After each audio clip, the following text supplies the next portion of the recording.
ధనుసు రాశి. సో ఎక్కడైతే ధనుసు రాశి వారికి వృశ్చిక రాశిగా వెళ్ళిపోతున్నటువంటి అర్ధాష్టమ శని ధనుసు రాశికి ప్రవేశిస్తుంది.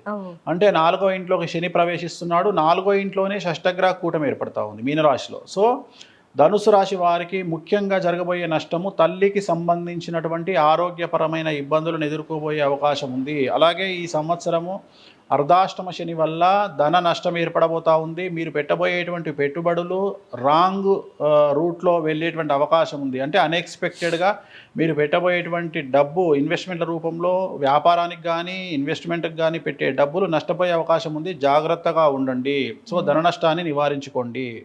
సో మిగతావన్నీ అనుకూలంగా ఉన్నాయి. నలుపు రంగు దుస్తులకు దూరంగా ఉండండి. నలుపు రంగు కార్లకు దూరంగా ఉండండి. ఈ తిరునల్లారి శనేశ్వర ఆలయంలో ప్రత్యేకమైన శని పూజ నిర్వహించుకుంటే సరిపోతుంది. అందరికీ అనుకూలంగా ఉంది. నేను చెప్పినటువంటి 1-2 పాయింట్లు మినహా ధనుసు రాశికి అంతా అనుకూలంగా ఉంది. అంటే ఏ దేవుడికి పూజించుకో? వెంకటేశ్వర స్వామి వారిని పూజించండి. తిరునల్లారి శనీశ్వర ఆలయంలో ప్రత్యేకమైన శని పూజ నిర్వహించుకుంటే సరిపోతుంది.